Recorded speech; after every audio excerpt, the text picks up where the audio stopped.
Hey everybody, so in this video I wanted to cover Home Depot earnings and just kind of give you an idea of the valuation, and I also wanted to focus heavily on the dividend.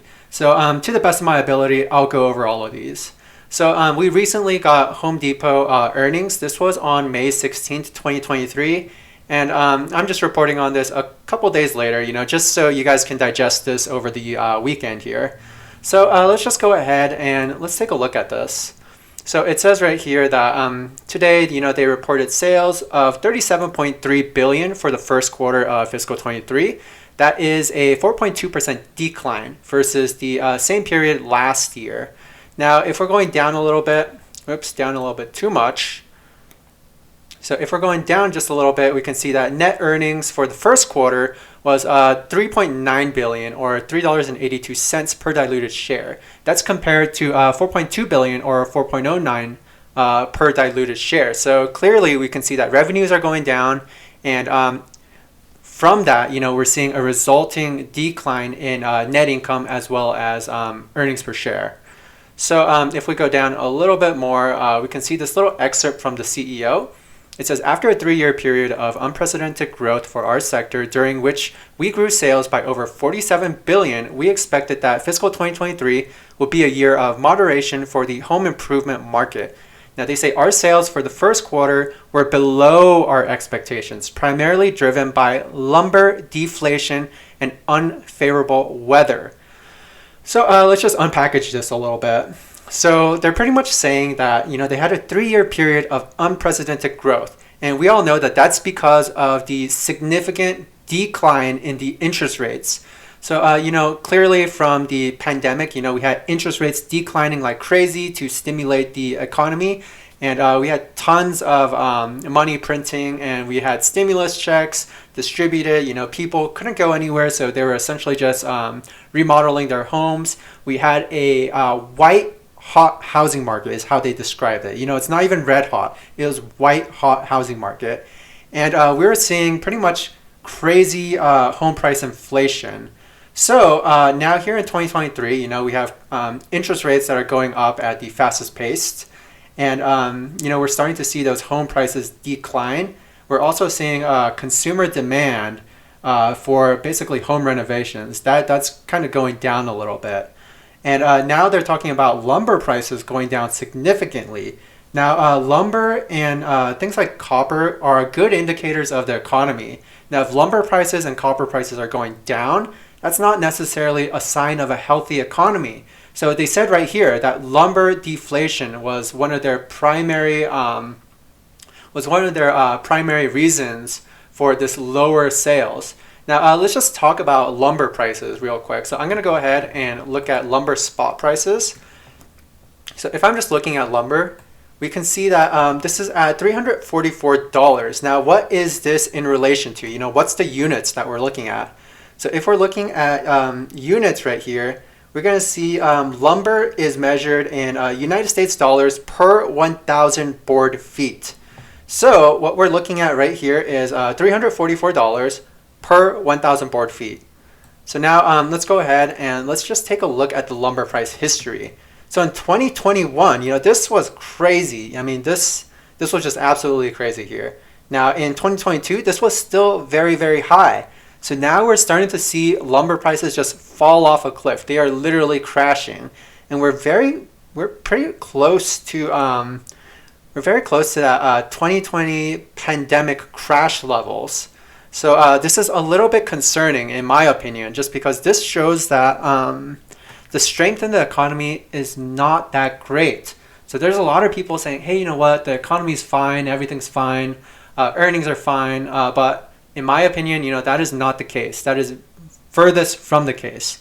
Right now, what I think we're seeing is a tale of two economies, where we're seeing these interest rate sensitive sectors really, really getting hit.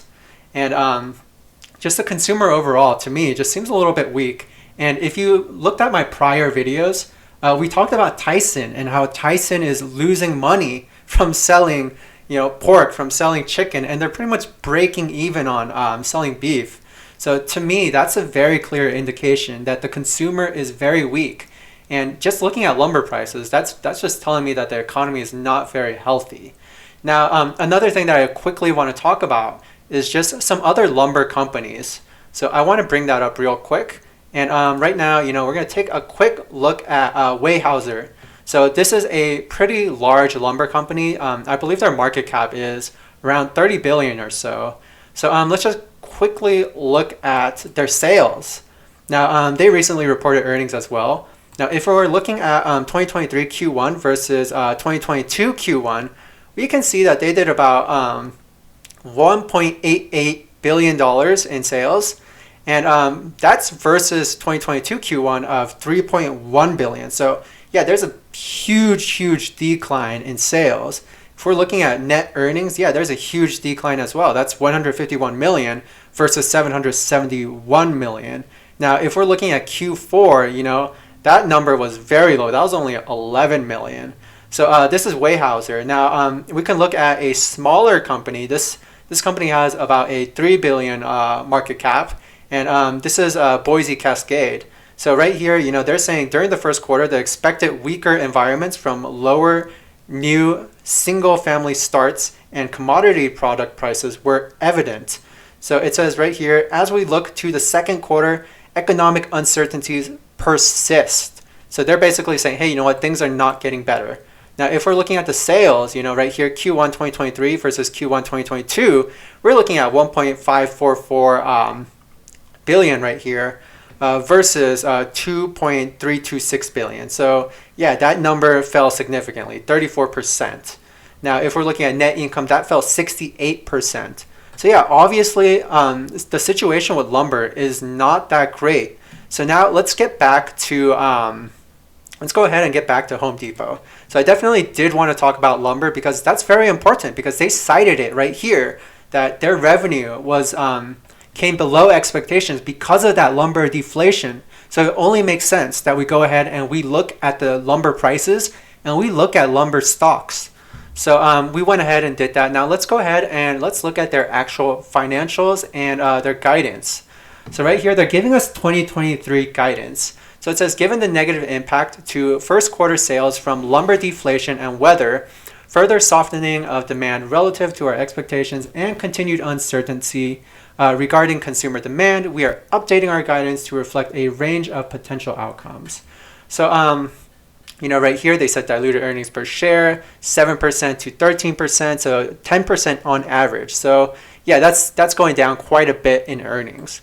Now, in the future, a little bit later in this video, we're going to want to talk about how that's going to affect forward price to earnings. So I'm going to show you that in a little bit. But before we go into that, let's go ahead and let's actually look at their income statement and their balance sheet and cash flow statements as well. So now let's go ahead, let's look at net sales. So we're going to do a quick recap on this. So it's down 4.2% here. Cost of sales, that's down 4.1%. So if we're looking at gross profit, that's down 4.5%. So if we're looking at operating expenses, we're looking at SG&A, that's down 3.9%. Depreciation and amortization, that's up 7.4%. Total operating expenses, that's down 2.9%. Operating income, that's down 6.4%. Now, if we're scrolling down just a little bit more here, we're looking at net earnings of 3.873 billion versus 4.23 billion the same quarter last year. So that's down 8.5%. Now let's go ahead. Let's look at their average common shares and their diluted common shares. So right here we can see that common shares are going down. So that's implying that they are doing some buybacks. So we're going to want to look at that over in the cash flow statement. So if we're looking at diluted earnings per share here, that's $3.82 versus $4.09 same quarter last year. That's down 6.6%. So overall, sales are down and earnings are down as well. Now, they give us some additional data here, and this is some pretty juicy information right here. It says customer transactions in millions. So, this quarter we saw 390.9 million transactions. That's versus 410.7 million transactions same quarter last year. So that's down 4.8%. So that's some pretty good information to utilize on top of all of this earnings data. So now let's go ahead, let's look at the balance sheet. So we can see that Home Depot, obviously they're very heavy in inventory right here. So if we're looking at their total current assets, that's 32.42 billion, and 25.37 billion is made up of this number. So they're very heavy in inventory. So obviously if they can't push inventory as well, that's going to be kind of troublesome for them. So let's go ahead, let's look at their current liabilities as well. So if we're looking at total current liabilities, that's about 25.45 billion. So if we're comparing that to their total current assets, it is over 1-to-1. So that is a good sign right there. It's never really a good sign when your current liabilities exceed your total current assets. But obviously if they weren't so inventory heavy, that would definitely be a little bit better if they could push that out faster. So if we do start seeing lower turnover in their inventory, that would probably be a very negative sign in my opinion. Now let's go ahead, let's scroll down a little bit more. And yeah, if we're looking at, let's look for equity here. So total stockholders equity, this number went up. So that's a good thing right there. Now let's go ahead, let's take a look at cash flow from operating activities. So, cash flow from operating activities, they're going to get the net earnings, and then they're going to do a bunch of reconciliations. So after all of those reconciliations, we got 5.6 billion in cash, and then we have capital expenditures of 905 million. So that puts our free cash flow right about around $4.7 billion. So not bad right there. Now, if we're looking at cash flows from financing activities, we talked about the repurchase of common shares. So right here, we can see that number. So they spent about $2.88 billion on repurchasing common stock. They also repaid some long-term debt here. Now, we can also see they paid out cash dividends of about $2.11 billion. So, right here, overall, their net cash used in financing activities, that's $6.188 billion. So that exceeds their free cash flow. But obviously, they did repay some long-term debt. So if we were to take out that payment right there, it would be around 5 billion-ish. So it's slightly over their free cash flow. So, in the future, it would be nice if interest rates could go down so that they could finance themselves with cheaper debt. But if they were to finance themselves with debt right now, obviously that would cost more because they would have a higher interest expense, because obviously, the Fed funds rate is pretty high right now. Treasuries are pretty high. So therefore, corporate debt issuance rates would also be pretty high. So, you can kind of see how interest rates are definitely affecting this company. Just because on the mortgage side, if mortgage rates are lower, then yeah, it incentivizes people to purchase homes and people to refinance, and then they will purchase all these things from Home Depot to do home renovations and whatnot. Also, Home Depot, they could get better financing for their company, and they could continue with their heavy stock repurchases and their heavy dividend increases as well. So overall, if we're just looking at the cash position right here, so cash and cash equivalents at the beginning of the year, that was 2.75 billion, and at the end of the year, that was 1.26 billion. So that basically covers the financials right there. Now I'm gonna go ahead and pop up this spreadsheet that I made. So right here, we're looking at revenues every single quarter. So I have revenue data for several quarters down here, and I'm highlighting every single time where we saw a year-over-year decline. So it's not very often that we do see a year-over-year decline in revenue. So we got one right here in this quarter. We got one in 2020 right there. We had another one all the way in 2014. And then scrolling down even more, we had another one in 2011. So they're very far and few for Home Depot to have a decline in revenue. Now, let's just talk about valuation. So if we're looking at earnings per share and we're getting a trailing 12 months, that essentially means that we are getting 4 quarters, the most 4 recent quarters of earnings per share, and we're summing them up. That is what a trailing 12 month is. So if we're summing the 4 most recent quarters of earnings per share, then that's going to give us a trailing 12 months earnings per share of $16.42. Now, what about forward earnings per share?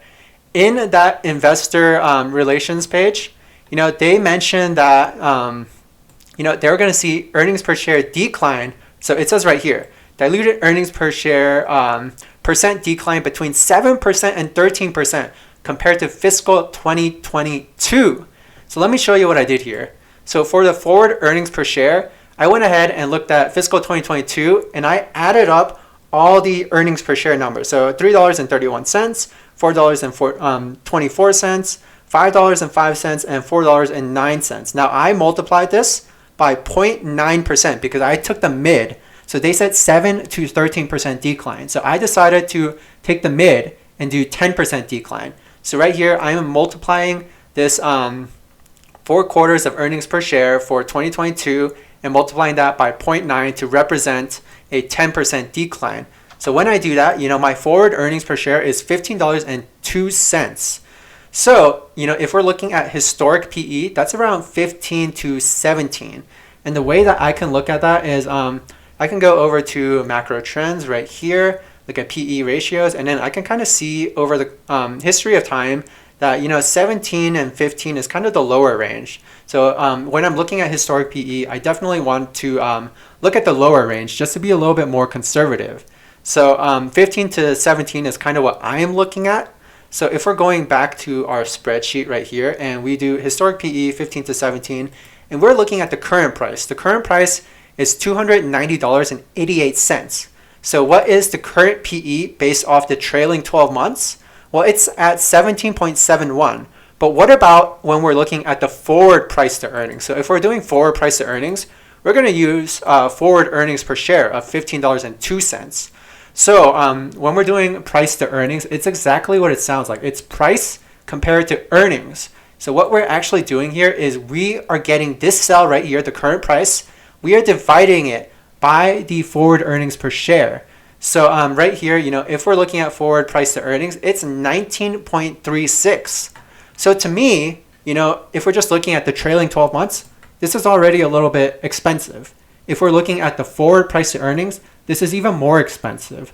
So to me, I don't necessarily think that Home Depot is all that cheap. But we also want to take a look at the dividend as well, because dividend investors, they are always paying attention to yield. So if we're looking at the dividend, it's $8.36. So that means that the dividend yield is 2.87%. And the way that we calculate that is we're just getting the dividend and we're dividing it by the current price. So you can see right here that the calculation is G12 divided by G9. So that's basically this dividend right here divided by that current price. So that's 2.87%. So obviously, that's not all that great because you can get a little bit more from a 10-year treasury. So yeah, obviously 2.87, that's not that great. Now, what about future dividends? So right here, I have future dividends 1 year later. I have future dividends 2 years later. So another thing that you really want to pay attention to is dividend growth. So if I look up the dividend history of this company, we can see right here that recently they bumped their dividend to $2.09 per quarter, whereas in the past that was $1.90. So that represents a 10% growth. Now I have everything color coded so you guys can clearly see when these price hikes happen. So in 2021, we went from $1.55 to $1.90. That is a 15.15% increase. In 2020 to 2021, we went $1.50 to $1.65. That is a 10% increase.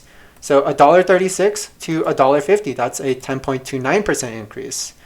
$3 to $1.36, 32% increase. So you can see right here that they are increasing their dividend rapidly. So right here that was 16%, 35%, 20.5%, 25%, 17%. So most recently, I would say it's probably closer to around 10%. So, if I'm expecting 1 year later that they are going to raise their dividend 10%, and then the next year after that, they're going to raise their dividend another 10%, then here's what I can expect. 1 year later, I'm going to multiply this current dividend of $8.36 by 1.1 to represent a 10% increase. So that would be $9.20. So that would represent a 3.16% yield based off of today's pricing. Now, what about for 2 years? So 2 years later, this is going to increase by 10% again if we're assuming this 10% growth model. So that's basically going to give us a dividend of $10.12, and that's going to give us a dividend yield of 3.48%. So this is looking much better. You guys have to remember that when you're looking at the treasuries right now, if we are expecting interest rate cuts in the future, those treasury yields are going to plummet very quickly. So, if you get it right now, you can lock it in. But if you try and wait out the market, then yeah, obviously it's going to plummet and you're not going to be able to lock in that great yield.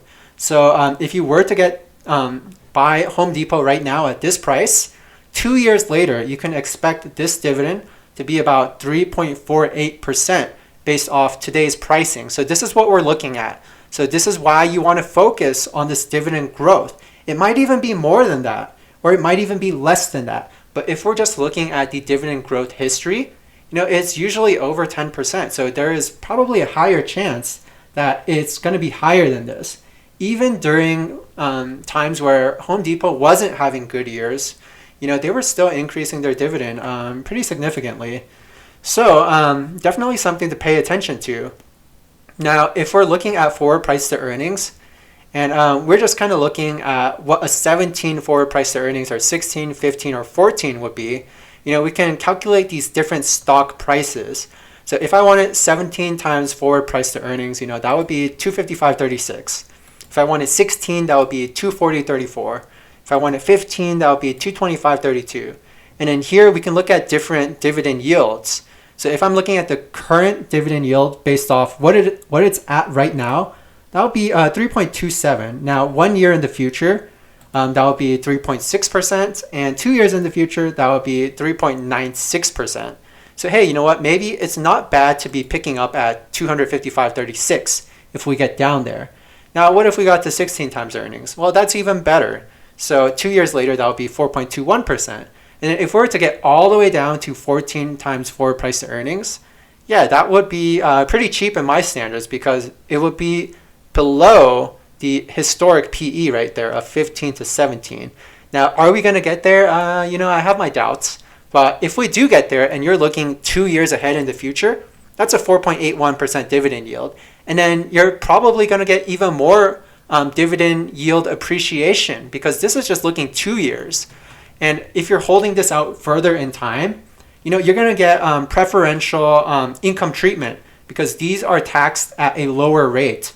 Whereas, if you're getting treasuries, they're going to be taxed at regular income tax rates, but you're not going to have to pay state tax. So that's the one benefit.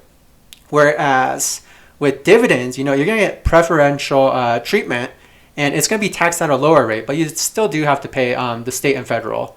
So overall, there is definitely some benefits to having dividend stocks over treasuries because, the longer you hold them, the more preferential income treatment you get. So, obviously, if this keeps on growing, then yeah, you're going to get some serious dividend price appreciation. Now, let's go ahead and let's take a look at the different supports. So I'm going to go ahead, I'm going to pop up a chart of Home Depot. Now, if I'm looking at this chart right now, we're kind of hanging out around this 50% retracement level. Now, where I'm actually drawing my fib levels is all the way from the 2020 crash to the basically the top in 2021 here. So, we mentioned that in the earnings report, they said that they pretty much pulled forward earnings because they had 3 solid years because of everything that happened during the pandemic. So if we're basically comparing, where they crashed to where they hit their high, I would think that these are pretty solid fib levels. And you can clearly see that rebound right there. So this 61.8% fib level, this seems like a pretty strong retracement area. So if we were to come down to that, then yeah, I would think that that's a fair buying zone. Now, there's also this support right here where we tested several times. So we created this double bottom and then we ripped from this area. But, after that recent earnings report, we're kind of trading within this zone right here. So we're trading between this 280.62 to this 313.66 level. And I do have this anchored VWAP, which is this blue line that's anchored to the all-time high right here. So if we zoom in right there, let's go over to a shorter time frame. And we just zoom in right there. That anchored VWAP is right at 298.48. So that could be strong resistance right there. So now let's go back to that 10-year 1-day. And yeah, like I said, these are the important fib levels to watch. Obviously, if we break this 247.58 level, it's likely going to be a plunge because there's not a whole lot of support down here. So you know what, if we're basically recording these support levels, we can pretty much see what the dividend yield will look like right here. So let's go ahead, let's take a look at this. So if we're looking at that 280.62 support level, then yeah, you're looking at a current dividend yield of about 2.98%. And future dividend yield 1 year in the future, that's 3.28. 2 years in the future, that's 3.6. Now, what if we get to that 264.39? So I'm looking back on that 264.39 is right here where we had that double bottom formation. So if we get to that level, we're looking at 3.16% current dividend yield, 3.48% 1 year in the future, and 3.83 2 years in the future. So not too bad here. But what about this 247.58? So I think this is where things get a little bit juicy because like I said, that is a pretty key fib level where we had this strong bounce right there. So if we're looking right here, we're looking at 3.38%. And that's honestly not too bad right there. But if you're going 1 year out in the future, that's 3.71%. 2 years out in the future, that's 4.09%. So in my opinion, that's pretty fair pricing right here. I would want to buy it right around here. Now, if it falls to 255, to me, that would be exceptionally decent because that would basically be saying, hey, you know what? It's trading under 14 times price to earnings, forward price to earnings, I mean. And that would give us a current dividend yield of 4.17%, a 1 year dividend yield of 4.59%, and a 2 year dividend yield of 5%. So in my opinion, this right here, that would be a strong buy. And this right here, that's kind of like a buy, just start accumulating right around here. So hope you guys enjoyed this deep dive on Home Depot earnings report and dividend, and hope you guys have a great one.